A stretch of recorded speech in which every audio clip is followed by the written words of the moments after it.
This week on Dateline Schools, I had the privilege of visiting the Algonac Junior Senior High School, which is the home of the Distinguished Teacher of the Month for the month of April here in St. Clair County, Jamie Smith. And Jamie, one of the many things that were noted in your nomination form that was put out by your principal, Ryan Melrose, was your embracing of the Keegan Philosophy. Can you explain what that is? The Kagan Philosophy is to teach collaboration with whatever you're instructing at the time. So the idea is to get more students involved in the lesson at one time. So rather than a teacher up in front of the class just calling on one student at a time, it's more of all the kids are working together on that activity, and 100% is the ultimate goal, to have 100% of your class working on something at the same time where they're all discussing the lesson. I could see how that could really be applied, especially in the math class setting. I think when the kids are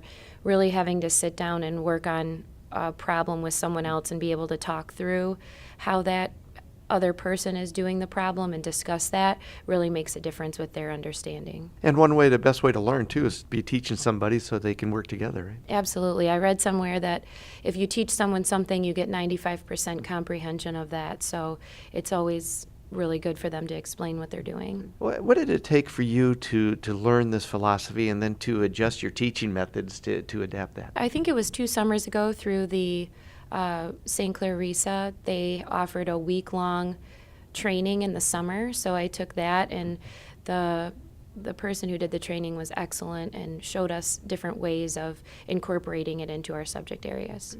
Are you one of the few teachers in Algonac that has done that, or do you have other teachers that are participating too? I think a lot of us have now because they're offering it every summer, so there's quite a few of us that have been through the training now. And my guess is you can apply it to all curricular areas, can't you? You sure can. They did a great job of every time they would teach us something, they would give us a little bit of time to make ideas or make lesson plans that we could use for our own classrooms. We'll be back with more tomorrow.